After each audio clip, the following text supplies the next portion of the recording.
confidant, this one's fun, my serial entrepreneur, my self-branded confidant. Welcome to another episode of Confidently Insecure, the podcast where we're absolutely sure we don't know everything. I am your host, Kelsey Darragh, and I am so excited to introduce this week's guest. She is so fun. I know we're all going to get along. She's one of us. She is a serial entrepreneur and marketing guru whose mission is to inspire and empower entrepreneurship,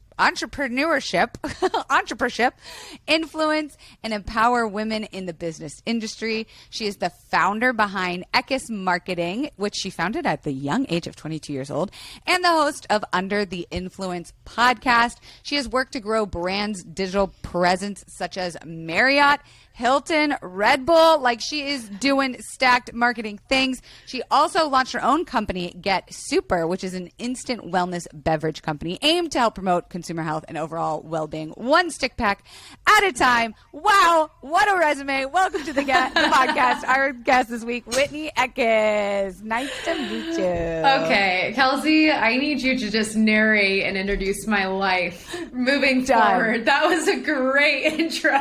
It's so funny because people always say that, and I'm like, guys, I'm just talking about you. It's you. You did it. I didn't do it. That's great. But with the most enthusiasm out there, like, you are doing the most for all of us. First of all, yes, absolutely accurate. The most is my middle name, and I want people to wake the fuck up. Like, we usually release these Monday mornings, so people are a little sleepy, a little tired, and I'm like, bitch, it's Monday. We're talking to women entrepreneurs. Like, let's get up. Let's be excited about this. Let's do it. Oh my God. Well, thank you so much for having me on. I'm so excited to chat with you. 1,000,000% thank you back. I want to start, you're kind of like the marketing queen guru of our time, and you have done a lot, and you started at such a young age. And I want to know what got you into marketing, because like I mentioned kind of off camera, our audience is a lot, well, first of all, women, shout out, hello, who are in an industry where either self-marketing or self-branding, or they're startup queens or entrepreneurs. Like, this is such a big arm to being successful in our day and age. So I'm like, what got you interested in this? And at such a young age to start a marketing agency is like insane. So tell me, like, what brought you into the field, and why did you stay? You know, I wish I could say it was like this, like, beautiful, like, investigative, like, I knew what I wanted to do at a young age. It was totally not that. It was a lot of, like, falling on my face and, like, figuring it out. But I will say this. I started in college working for Red Bull, and Red Bull gave me... Wings? Yeah. No, but it really like it gave me a taste of, like, this polarizing freedom of being able to just create shit and, like, have the platform and have the budget and the people and the wow factor to, like, make it happen. And I'll never forget, I remember sitting down with our brand manager, because I forget our actual, my God, I'm forgetting her title. Forgive me. But anyway, we sat down important person as brand managers, and we were all working on college campuses, and we all had to make certain amount of activations and, like, certain amount of, like, athlete sponsorships and, like, different drops or different programming that they were doing. And they would, like, ask us on, like, a monthly basis, like, what is the most creative thing we could do right now? Like, what is the coolest event you think you could ever throw? Or, like, what would you do if you had an unlimited budget, to make this thing happen? And they gave us this, like, almost out of the box, there is no ceiling kind of mentality. And it, like, set me on fire, because it was so cool. And I kind of grew up around extreme sports. And so I was like, this is, like, everything for me. Now, that got me really early on. That Facebook was already a thing. Instagram had just kind of conceptualized, and people were starting to build followings, which was, like, the OG photographers and, like, these OG, like, bloggers that were, like, very hipster and very, very cool and, like, just kind of, like, turning the world on its head. So I was, like, on the cusp of that. And then Red Bull's like, post everything to your social. Post everything. talk about Red Bull, do this, bring these athletes onto your campus, like bring them to college parties, like whatever the fuck you want, like do it. And so I was in this like cusp of like really understanding social media right at an early phase where all of a sudden brands started catching on. And then from that point, I went to move back home after school, went to a hospitality group, started working more in the corporate space and hospitality, Marriott, Hilton. I got a ton of experience there. And I was like telling Marriott and Hilton like why they should be on like Instagram. And they're like, you're psychotic. And then I was like, oh, and by the way, we're going to bring in bloggers and you have to comp their rooms and their stays. And they're like, absolutely not. So I got a lot of experience there. And then basically, really what it came down to is I just kind of I didn't like the corporate hospitality world, or at least like the, you know, kind of what I was doing for this hospitality group. I really enjoyed the hospitality group. I enjoyed the people in there. But it was like, kind of felt like a boys club. It kind of felt like I was kind of like this social like media workhorse. And I was like, you know what, like I could do, like, I want to do this for brands. Like I want to do this for like sexy brands, like brands that excite me. Yeah. And again, I was 22. I was like super naive and like had no idea what I was doing. So I was like, I'm going to go do my own thing. Like it was that. And it was like, I want to make money. And like, I don't want to be doing this because like, I think I could do this for other brands. And graciously enough, the hospitality actually brought over 5 additional clients that were like my first 5 clients. And then from there, I just kind of scaled. I mean, it started with freelancing social media management. And now, right now, we offer such core services from everything that touches the span of the social space. So we offer influencer relations. We offer branding and product packaging design. We offer events, experiential events, 360-degree campaigns for marketing strategy, launches. Like, we touch everything now, and it's been such a blessing because I don't think I'd be able to have so much experience if I wasn't so like naive and just like jumped into it. But that's the story. Wow. I mean, first of all, to come up in the wild, wild west of like social media marketing and digital marketing, it must have been so fun because I also grew up in that time. I was definitely more on like the self-promotion, you know, YouTube and trying to get my like, comedy out there. That was the heyday. I wish I would have spent time on YouTube. It is so, I still feel like it's untapped. Like I still feel like YouTube hasn't had its full moment yet. And I'm like, when is this going to happen? Because this is like, an insane hasn't platform. Changed. It's still just a place to watch videos. Like sure, people shop and a little bit and they do lives and stuff, but really it's like people are going there for the same thing. And they know they can get it for free generally. It's insane. Dude, and especially like the Gen Zers right now, like everyone that's like into the vlogging moments, like I'll never forget, we were doing like an influencer thing for one of our brands, and one of the girls brought us this girl, and I'm not kidding, she was vlogging like in her dorm room with like a selfie stick, and this thing had like insane views, and I'm like, what is the point? And they're like, I don't know, people just like to watch her. Like she's like, people like behind the scenes. It definitely leads into my next question, which was like, I have been stressed out, you know, watching the climate shift. There's constantly new platforms to keep up with, new strategies. Like, you know, when I was at BuzzFeed, it was like, here's your vertical, crush that. And it was like, okay, I learned how to do Facebook, so I did Facebook. I'm done with Facebook. Okay, I learned how to do Instagram. I learned how to, and now it's like you got to be like an octopus. You have to have your tentacles in every single thing and also have a niche, but also be visible. And like, how do you personally keep up with what's hot? Is it just my guilt is like I'm just always watching content, and it's normally TikTok right now because that's where I'm my most favorite places. Same. But like how do you convince, you know, not only yourself but also brands to be like, this is what you should be doing and here's why you should do it, even though it's probably going to change by next week? Honestly, whatever feels most true to the brand in whatever the goal is, right? So like, I mean, in marketing, I think that's the biggest misconception is that marketing is not just converting or bringing enough awareness and traction to convert into sales. It can also be an awareness play. It can also be a reputation play. It also can be an expert in education play. So like, for me, it's not just get on every platform and run it, and here's a, you know, cookie cutter strategy. It's more or less of like, what are you looking to do? And like, what is the end goal? And I think too, that's what makes my agency so different is like, we're not performance marketing. Like we've never run, like, I mean, we dabble in like Facebook and Instagram ads for like an awareness strategy paid campaign, but like, that's it. Like we do not tell our clients that we can scale them on paid ads for Instagram and Facebook. Like that's not us. We have referrals, we have vendors, but like we're so much more about the organic approach and building an audience and building a platform, but also too about meeting your goal. And like your goal is going to be custom. So like if you came to me and you're like, I want 10K and to be verified, I'll be like, great. This is not something I'm going to take on because I know the length and also the durability. And I just don't feel like that's a realistic goal nowadays. And same thing with clients are like, I want to go viral. I'm like, also not a marketing strategy, but like, so I think when I look at all these new platforms, you have to get really clear about what you want. And I have this, I'm actually a fractional CMO with this company. It's called Mela. It's a watermelon water. Absolutely fabulous.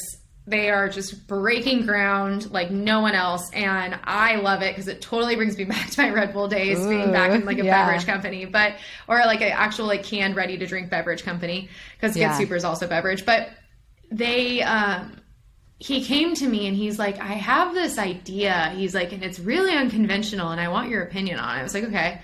He goes, I don't want to have a normal Instagram feed. And I'm like, okay. And he's like, I want to have this evergreen feed that feels like a website layout, but like we're completely active on videos and reels, and it's all in real-time content. And it's been doing insane. And I love it because he really wanted to take the conventional, I have to be posting every single day and content is king and I have to be here, and flipped it on its head and was like, we don't have to follow the rules. Like people are going to come to us and like they can, see us real time on stories and follow us on TikTok and see us on reels. But like our IG feed is like what you need to know. Like we are not showing up every day to please you. Like we are here for like basically for our own sanity and for like our own reasons and this whole approach, but also showcasing like the Mela community through like user generated stuff and reposting. And it's gone amazing. And it was such a new strategy for me that I was like, I've actually considered it like for other clients and stuff, but like I love stuff like that because his goal was like, yes, I want to be present and yes, I want to build a following, but like, I also don't need to be pouring like tons and tons and tons of budget into trying to like create all this content.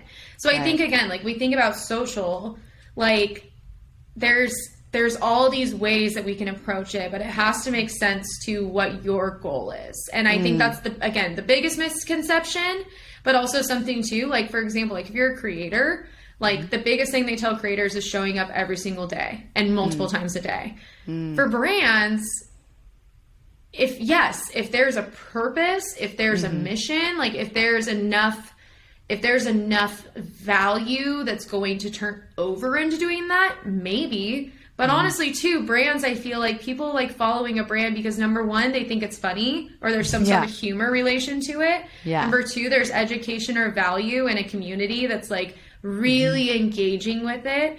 Or it's like they kind of have this now, we're seeing like this kind of like polarizing, like I don't give a fuck attitude, and people enjoy that because it's so authentic to any other brand that we've ever grown up with. So there's all these factors, but long story short. Yeah, like people love watching Burger King like beef with other, like just like Duolingo became like the star of TikTok. Like it's so bizarre to me.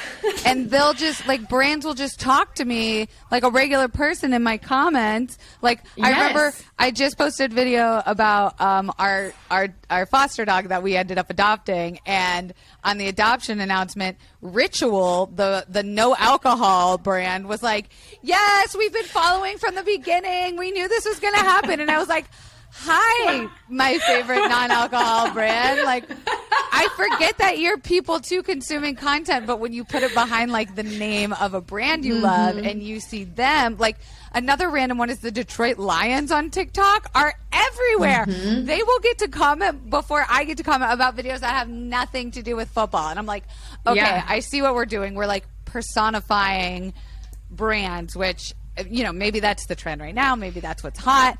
But I really like seeing it. You're right. Like, it does bring me as a consumer a lot of joy to see a brand, that's participating in the zeitgeist, because it makes you feel cool. But also that, and this might be controversial, I love a political stance. I love to see it. And I was curious. That was one of my questions, is like, that's a tricky subject, but I'd like to know what you think.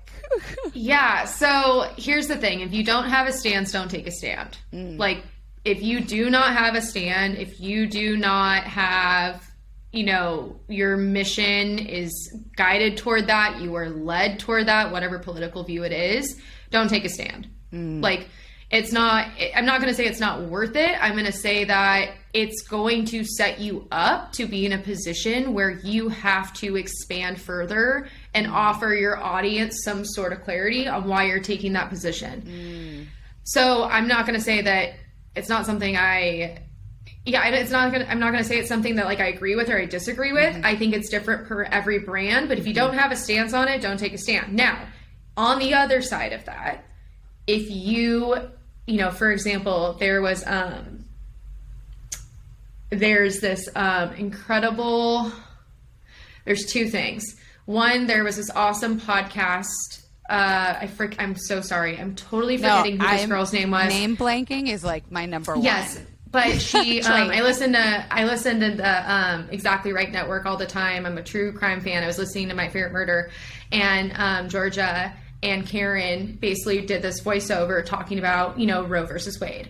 And this one girl had put it together and had reached out to all these different podcasts to talk about it. And I thought it was so beautifully done and so well done. And it was done at the top of each episode that it hit home for me. And again, that's something where I haven't really talked about it publicly yet, because I'm still in the phase of really processing what this means. Yeah. And not in the sense of like, I completely disagree with it, but like more in a sense of like, how do I want to talk to my audience about it? Yeah. 1000%. However, there's also like, there was also this other one where it was Bobby. It was a, baby formula company. And her whole mission was to help mothers and to help just people with breastfeeding or moving into formula. And when we went through the formula crisis in the United States, she had done all this work to talk about it and to educate the public about it. So I think that, again, if we're talking about, you have this position, you have this mission, it's okay to get political, but be ready to back it up. Be ready to answer those questions. Be ready to talk to your community and your audience about it, because that's what's going to come next. And I think also, too, in 2020, we saw a lot of that. We saw a lot of brands mimicking what they should say for Black Lives Matter or for all the things that, were going on politically in our country. And then it came on them, and it was almost like cancel. It was like cancel culture, right? Yeah. Because then people were like, "Wait a minute, you don't have a backing. Right? There's nothing. There's nothing to stand this up." So, I think that we could go. I'm sure people have their thoughts about what I'm saying too, but I think that's the way I approach it with my brands. Yeah, because you also teeter an interesting line of like something I kind of go through too as well, where it's like, I have my front-facing personality. Like, we kind of did it backwards, I guess. Like, you had your corporate, and then you got into, like, the public-facing persona. I very much had public-facing persona. And now, as I get older and I'm doing bigger work, like, I have 2 documentaries right now. And, like, I'm realizing, like, I can see already, and I feel like I'm going to manifest this by accident, so I almost don't even want to vocalize it, but I'm going to fucking say it because I don't care. It's like this documentary that I'm executive producing on, which I like started and created and filmed most of it, is a really heavy mental health, social justice topic. And I also talk about my pussy on the internet. Like, I have no problem being like, I had a UTI, or like, here's my ass on Instagram. Look how great I look. Like, I'm very confident. And the people we're dealing with on the opposition of the subject matter are very conservative, very, government. I don't even know what that means, government. And I can already see it of like them trying to somehow invalidate the documentary or the project because of who I am public facing. And I also believe women can be a slut and want to change the world and be impactful. And like, to me, it's just such archaic thinking. Like, it's so insane to me that anyone could ever try and weaponize my public facing persona stuff in any facet against like the impact I'm trying to have in the world. But there's also something to like what you say with cancel culture, where it's like sometimes we also make a decision on someone and they live with that reputation for the rest of their lives versus, you know, you might forgive someone in your personal life who, you know, it's the stakes aren't that high. So have you seen where, you know, I think what you're saying is like spot on, where it's like, don't take a stance unless you have some shit to back it up, because that's how I feel. And I'm like, anyone can come at me and I will back the fuck up. But, you know, does everyone have to have a seat at the table and a voice, but also by not having a voice or a seat at the table can also be very telling and saying something? I think that's exactly the fine line, right? Where it's like, do you speak to this? Do you find yourself at, you know, a seat at the table and have a conversation? And again, I think, you know, I also too, like, I always think about influencers with this question, because I think brands, it's a little different. I think brands, unfortunately, kind of have a little bit more luxury to kind of hide behind certain things or not take a seat at the table, because it's almost like a collective. And maybe they do share that responsibility, but sometimes I feel like that. With influencers, I am always so curious, especially because influencers are so personal and it is such a reflection of their life to the masses, that when influencers don't talk about things politically, you wonder. And it opens up a lot of room for questioning. And I think that's, number one, that's got to be insanely hard. Like, I can't imagine, like, you know, these influencers with like millions of followers that where it's like, they're like, you guys, I want to talk about makeup. Like, leave me out of the political conversation. Right. But I'm also like, but do you have a responsibility? Right. So I think that that's also something too, where it's like, if I'm going to be completely honest with you, I don't really know. No. I think again, if your mission, if you're feeling led to say something and to do something about it, I think you should. I think that if you're unsure of where you stand, I don't know if you should share that with the masses. Because I mean, it's, you know, looking at this from a completely neutral standpoint, it's going to kind of fuck you and fuck everyone else if you're not sure and you can't back it up with what you believe. Yeah, I just like, as you were saying that, I imagined like some poor like 21-year-old like social media intern who has to like deal with the DMs of some massive company that's like, you guys, I know I wasn't even invited to this meeting, but we have a problem. We like, a lot of people would like to know our response to why we are talking about, you know, the disabled community when we literally haven't hired anybody disabled. And they're just like, shut up, we're a laundry company, like we don't talk about it, you know, like it's so convoluted. And that is so true. You know, that's exactly what's happening. It is this poor girl that was like just trying to get her summer internship done and just got fucked. Like, and now she's gonna quit and like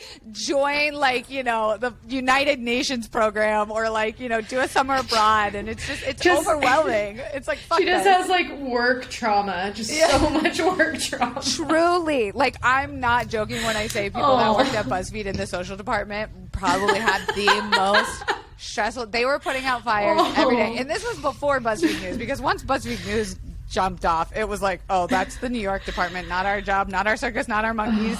That's y'all. God. But like, there's also a voice they established with being like cheeky, being millennial Gen Z. Like, they made their voice very clear that they could, you know, talk this way or speak this way or not talk about this certain thing, or you know, I thought they did a really good job of that. And I like to think I've found a good balance where no one's going to be surprised what my stance is on most subject matter. Yeah. But there's certainly a like tingling I get that you probably feel the same way, where I can look at some creators where I'll be like, well, if you haven't talked about it, you're a Republican.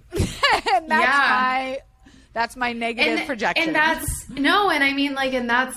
kind of the way it is, right? Like, we kind of see, like, you almost kind of like feel for them in a sense where you're like, oh shit, like there's no way to hide this kind of silence or, you know, processing or whatever it is.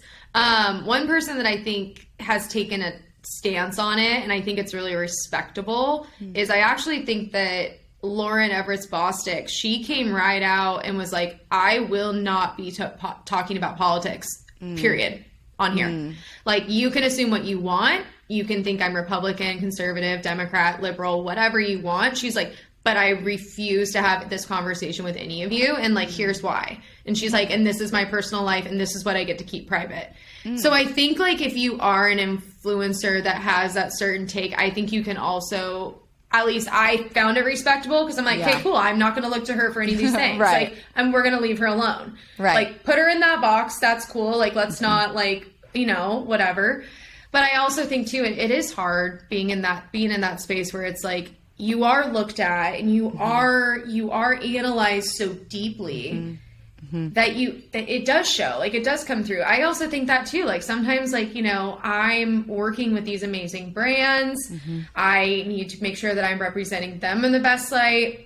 I also am very front facing forward for my brands and my personal brand and my show and things like that. And it's also sometimes where I feel like those conversations are even hard for me to have my audience, because I do feel watched by the corporate side. And then I also feel watched by my audience. And I'm like, how do I honor myself and be authentic with who I really am, but also to make sure that I'm not pissing off these brands or they want to work with me because I'm representing the best light.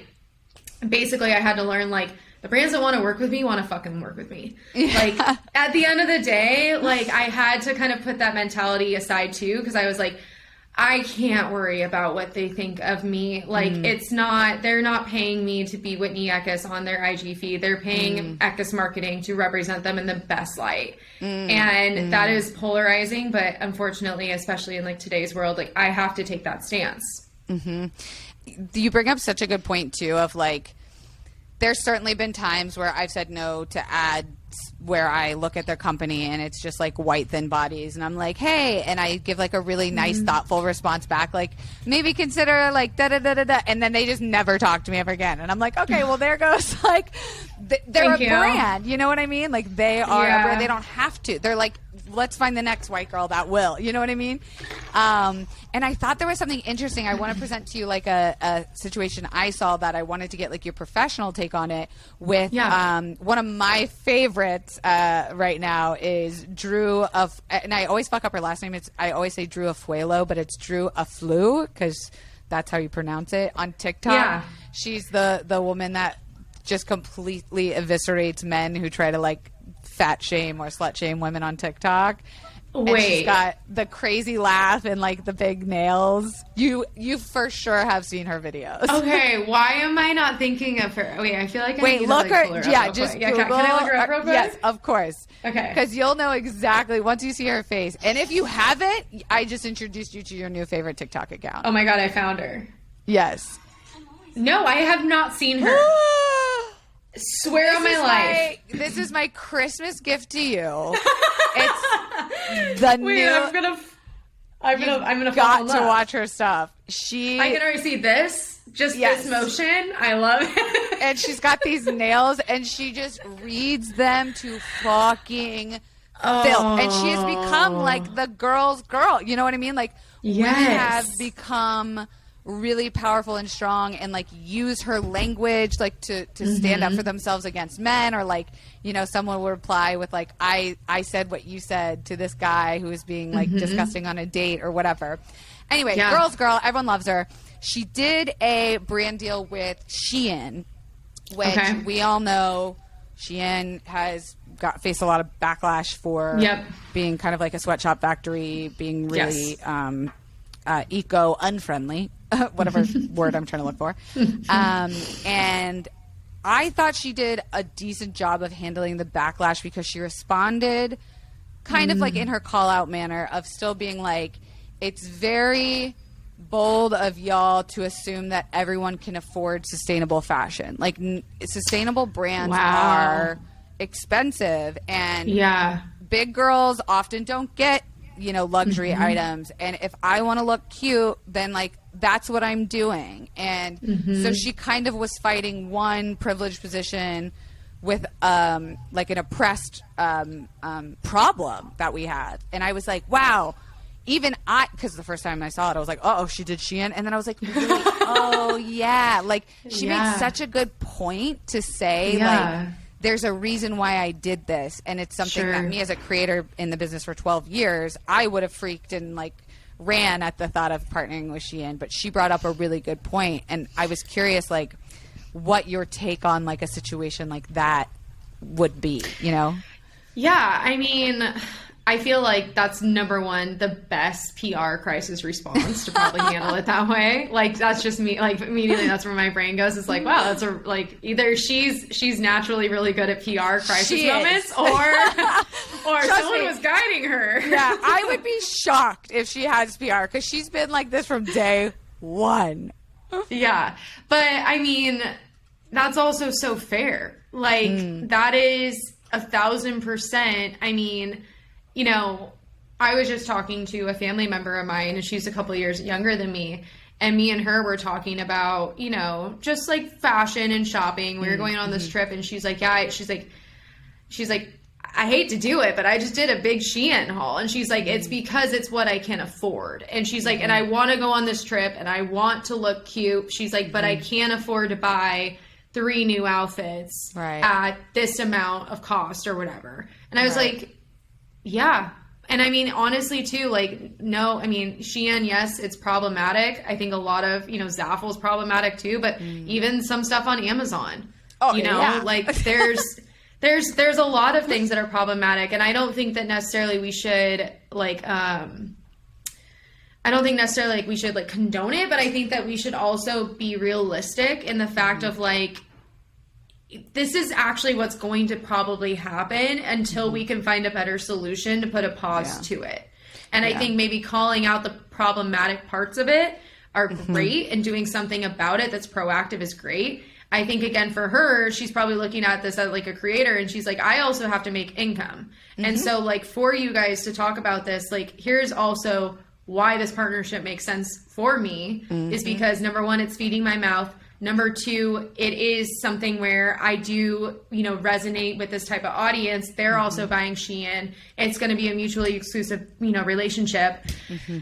So, I mean, I think she went about it the best way possible. I mean, I think too, anytime you're dealing with, you're dealing with a brand that's going through a crisis or a certain response, I think it's, especially as a creator, something that you absolutely need to call out and talk about. And then I also think as a brand, like, again, there's so many ways that you can spin this, but even as a brand, I think that it's more important. Like, immediately my brain goes to like, well, what is Shein saying about it? Because like, I'm more concerned now about Shein. Right. Well, and like, I think like, even, I don't know if you've I've just kind of started following this whole thing with Celsius and about everything that's going on. Oh my God, tell me. I love Celsius. Oh no, tell me, drop the tea. I just found out about it because actually we were doing some TikTok mining for Mela, and I was looking at Celsius because I think they've done a really great job, especially in their growth and their progression. Yeah. And there were just all these TikToks about how Celsius basically isn't as healthy as everyone says, and like it's like really bad. I forget what it was. I'm not going to quote it directly because I don't want to miss. Yeah, we're literally marketing. We're literally doing the opposite of what we're talking about. I know, but I think, again, when we think about brands, when you think about a brand having a crisis moment, you have to talk to your audience. And there's not like a specific timeline of when to do it, because I also don't think immediately saying something right out of the gate is always the best response. Ever. But I do think like calling it out and being like, hey, here's what happened, or here's the miscommunication, or here's what the actual real education is. And changing that factor. And I'm trying to think of an example of a brand that did it, but because there's so many that have done that. But anyway. Yeah. No, so, I think like a weird one to comp this to as a creator would be Logan Paul, because like he was pretty much banished off the face of world when he, did his little Suicide Forest vlog back in whatever year that was. And now he's back in a different vertical with a completely different audience. He went from like Viner comedy millennial guy to he almost hit like a younger demo with his vlogs and his like maverick lifestyle, and then got canceled and came back as like an MMA fucking wrestler. Okay, that I've tried not have that. I've tried to have my team explain to me any form of like interest in Logan Paul. I have zero idea. I still don't get it. I have no conception of this human being and what exactly is going on. I know like one of his like girlfriends or ex-girlfriends like kept coming up on my TikTok, and I like sent it to one of my girls. Her name's Mallory. I'm like, Mallory, what the fuck is this? I was like, why do I keep getting anything? And she's like, because we were just talking about it. I'm like, okay. Yeah, because they're fucking listening. I mean, they are. Absolutely. I mean, I know for sure the first ad I'm going to get, and I'm going to screenshot it and text it to you, is I'm going to get a Celsius ad. Celsius, okay. Celsius. It hurt me. So do you know that used to be like a legitimate thing? There were agencies that used to. Okay, so it's basically, it used to be called, before all those privacy things and before everything, anything that you opted into with brands could give certain permissions or rights. I don't know the back end of it. All I know is that there used to be, this was back when I was at the hospitality group, legitimate agencies that would do voice marketing. What is voice marketing? So asking Siri, having the permissions to ask Siri. I don't know if it ever went into the context of like your phone actually like listening, like turning on and absorbing, but I know it had to do with your searchability and what you were saying and the ways like you were saying it into the phone. So whatever things that you were saying into your phone, or like, hey, Google, look up this, like things like that. But it was legitimately a thing. I don't know if it's still a thing. I don't even dabble in that part of marketing, but that documentary, what was it? The Social Dilemma came out, and people were like, this is crazy and fucked up. Anyways, I'm going to go back to watching my show on Netflix. And like, I listened to all these like, next wave of advice for, content, blah, blah, blah. I'm sure your For You page looks a lot like mine. And the next big wave that people are talking about is like, in Web3 developing is your personal data being the most expensive next thing. And I feel like we've all been so lax and loose. And I even have joked about it before, being like, I have nothing to hide. I don't care if they're listening. Yeah, I know. Break into my Ring camera for all I give a fuck. But now I'm like, wait, what does that mean for like marketing moving forward, where people are they're gonna have to pay? Are they gonna have to pay individuals for their data? Like, how are we just gonna keep signing up for emails that are being sold forever and ever? Like, is there gonna be a shift? I mean, yes, I think there has to be. I think that, did you hear about like the whole iOS update with Facebook, and like everyone that was like scaling their businesses through Facebook and Instagrams basically got fucked? Oh shit. So basically Facebook and Instagram ads, there was, I'm not going to do this justice. Again, I'm not in performance marketing, so everyone listening that knows ads, you everything. Yeah. Please, yes, just write me off as not the expert on this one. But basically, long story short, what had happened was this update came through. It basically limited permissions on how you can target people, how you can serve ads to people, and then privacy rights and things of that nature. And when they did that, it limited brands' abilities to scale and reach the masses the way that they always had been through the ads algorithm or through targeting or through all the different strategies that they have on the back end. And I think when we saw that change, it really opened up everyone's eyes to the fact that, number one, social media platforms have so much control over us. Like, I thought it was really interesting, like, listening to everything, like, that was going down with Facebook, and how they were like, should Facebook be government, managed or monitored? And it's really interesting that, it's become such a big private business that has so much control over us, that it almost feels like it should be government monitored, but then also like everyone's like, no, we don't want that. And it's like, I get that too, but like, this is something in history that we've had no idea or conception of. And now we're like facing it and we're like, what the fuck do we actually do? Like, what is the best way to do this or monitor this? Because now we have, freedom of speech coming into play. I mean, look what Elon Musk did with Twitter, right? Like, and then you also have all these other platforms like that are like popping up, like these like, I think it's like Parler or whatever, where it's like just these crazy conspiracy like things. And it's like, well, maybe those should be monitored. Like, what are we doing? I mean, I even sat down with my dad and my stepmom and I was like, we have to talk about what you guys see on Facebook because whether or not, like whatever you see politically party-wise or information-wise, or even if it's just some like dumb factoid about losing weight, like you guys don't understand that people can put anything on the internet, and just because it has all these people does not mean that it's has this 1% truth to it. And I think when we talk about like, is our personal data going to become monetized? And like, yes, it is going to, because look at where we're at. That's the only core thing that we have on the internet that's almost like protectable and like almost like truth. Like that is like that is like the one thing. It makes you think, I completely agree with you. We at some point we are going to make ourselves run into the fact that the power grid is the universal power grid is going to just have to reset us, because we have no fucking plans on resetting it ourselves. So like whatever nuclear bomb that's going to come for that, like I welcome you, and I'm going to be fine in the woods alone. I just Did you ever watch that? Sorry, go ahead. No, you go. Did you ever watch the Netflix like spoof Don't Look Up? Oh, yeah, of course. Sometimes I'm like, this is what I feel like this is what I'm living in. Like sometimes I feel I'm like gave us the movie of what is happening, and we're all like, what a great film. Anyway, back to the other show. Like they could not put it more plainly in front of us.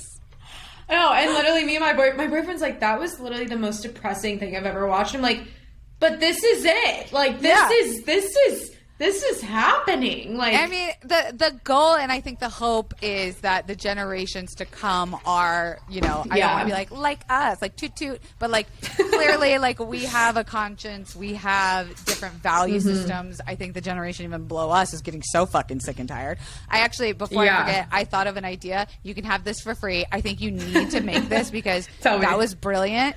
What you should make like TikTok series of how to talk to your parents about their Facebook feeds, and you're just giving straight up facts of being like, here's a fact about Facebook that your parents are being delivered this is it. Like, arm us with quotes that we can go to our parents and have a calm, factual, scientifically backed discussion about how their own feeds could be skewing their opinions, because that shit, baby, would go, as we used to say at the BuzzFeed, mega vi. That would go mega vi. I see it right now for you. I'll give you royalty fees on all the money. I'll watch some drafts. I'll give you notes. Like, it'll be great. I'll do edit. We got a whole system. We're scamming. We're marketing right now as we're doing it. We can't help ourselves. We're entrepreneurs. We're social media mavens. What do you guys want from us? Oh my god. Oh my gosh. Yeah, I love it. Whitney, before I let you go, I obviously need to hear about Get Super, because hello, that is your business, your new business. I have some Get Super in my cabinet downstairs. Tell us, what is it, and how the hell did you make a fucking business when you already have a business and you're also involved in like 4 other businesses? Yeah, I have a, first and foremost, what I have drugs are you on? Yeah. Can I have some? Just a lot of THC. No, I'm kidding. Okay, first and foremost, like, I have to just say, like, I do all of this with teams and like with people like that are in my corner and that for some reason believe in me. And I'm so grateful for all of them, because that's like the number one question I get is like, how do you do all this? And like, I've even had pushback with like brands and stuff like that being like, well, it just seems like you're like in a lot of different like pots. And I'm like, honestly, it's my superpower. And here's why. It's because I have some of the best people behind me and the most supportive people in my corner. And I couldn't do any of that without them. So before we start, that is that. Second, okay, so take you back to 2020. Please don't. I don't want to go. I know. Of course. course. No one does. I know. But something beautiful came from it, obviously. God, 2020 is one of those things where it's like, it was fucking awful. Like, there was just, it was all around no one's favorite, 1 star, not great. Again.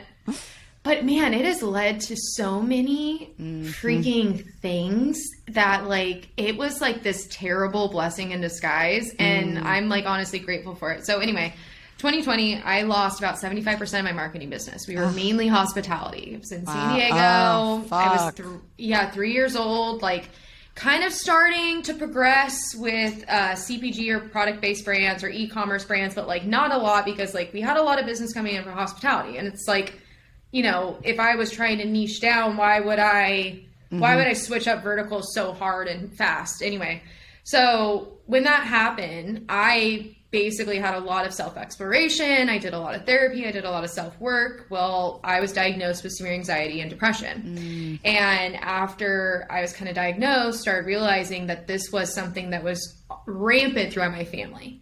And, you know, trigger warning, just real quick. There was history of suicide. There was history of addiction. There was history of what I call like undiagnosed mental health issues. And a lot of my family, it wasn't really talked about. And I don't think it was because my family is closed-minded. In fact, I think my family is incredibly open-minded. Obviously I'm biased, but like I think that they've been so receptive to my journey, and it's actually opened them up to like now my grandpa like takes weed or smokes, like eats gummies. He doesn't smoke, but that's like, you know, and stuff like that. And they're these, you know, blue collar boys that like you wouldn't think are like this. So they've been really receptive to my journey. But anyway, amazing. So as I'm walking through this, I'm doing sales, and I find this product called Get Super, and it's hemp infused instant coffee. Well, one of the things is I was working through when I got diagnosed, I chose to walk it holistically. I had a mental mindset coach that kind of doubled as a business coach, and then I had my therapist, and I was like, someone close to me had struggled with addiction, especially like antidepressants. And I was like, I don't want to walk down that road. I really want to do this in my body and really feeling like how this is going to feel. So they're like, okay, you have to change everything, sleep patterns, lifestyle patterns. We need to get to the bottom of like what these triggers are for panic attacks. Caffeine was the biggest one. And as an entrepreneur, I was drinking like 3 cups of coffee a day. Of course. And like, and I've been drinking coffee since I was like 8 with my dad. My dad was a single parent. Oh, I know. God. Poor guy. He had no idea. Like I grew up on like mac and cheese and McDonald's, and like I'm still thriving somehow. You push through. You know, it shaped you, but you will couldn't break tell the you cycle. what my organs look like right now. But you know, it's We're cool. not looking. We just keep ignoring that. But so like I was like, no way, whatever. Long story short, it was caffeine. And so I approached this guy and I'm like, hey, I want to try your product. Fell in love with this product. And then I was like, I want to do your marketing. Like, let's fucking do this. This is an amazing idea. And he's like, nope. He's like, I want to sell it. I was like, cool, I'll acquire it.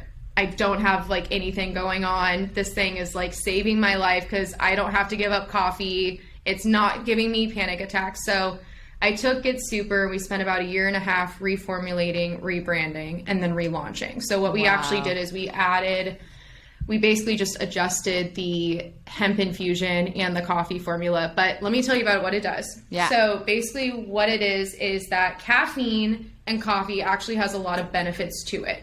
There's a lot of talk about caffeine being bad for you. And it's not necessarily true. It's that a lot of our bodies react to caffeine in a really negative way. Like we get the caffeine high, we get the caffeine crash, we get jitters, we get feel the like shits. Some of us. yes.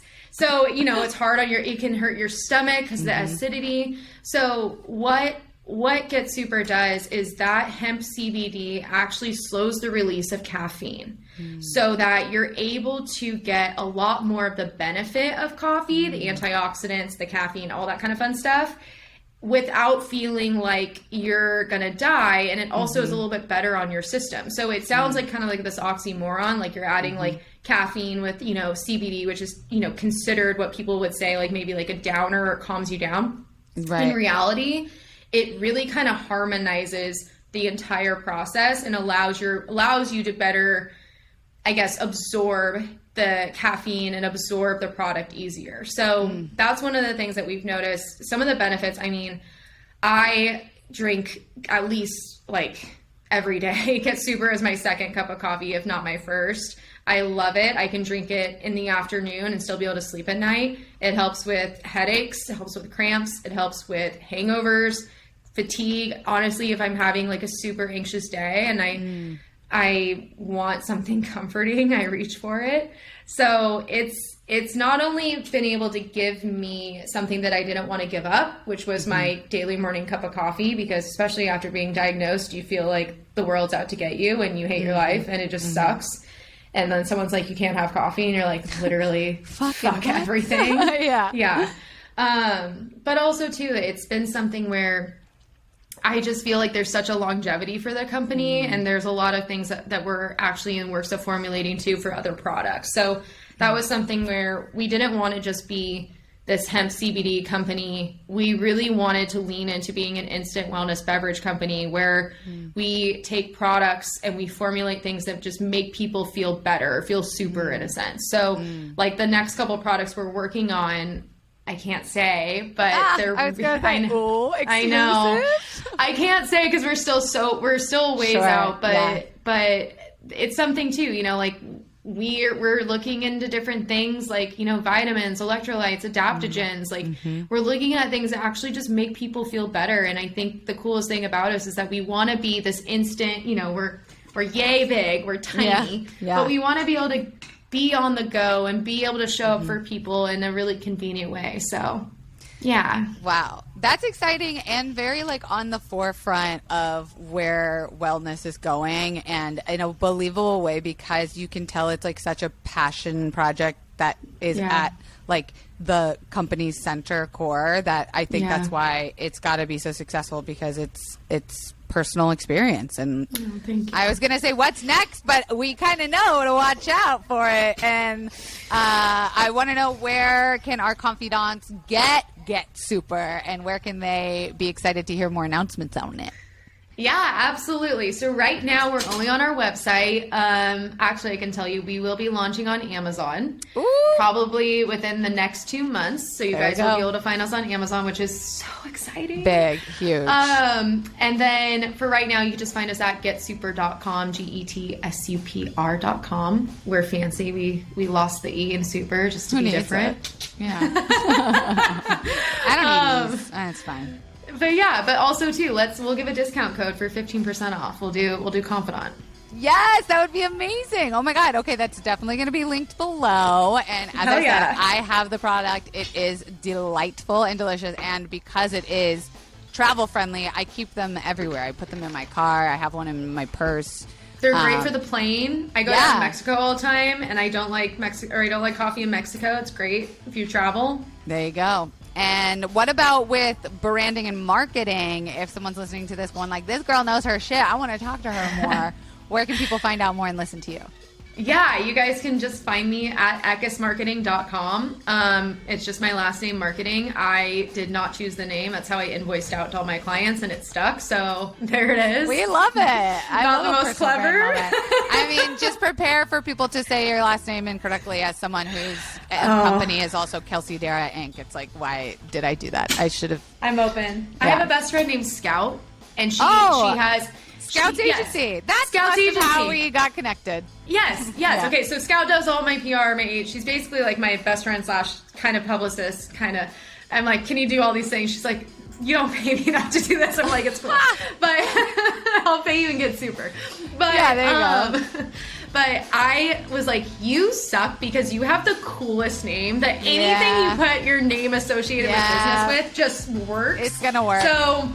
She came on the podcast, and I also have her book, and The Emotional Entrepreneur. Not so good. There's a plug. I know. I'll plug her all day. She's great. Yeah, Whitney, this has been so fun. Thank you so much for talking to me. Confidants, definitely find those links below, and we will see you next week. Thanks, Whitney.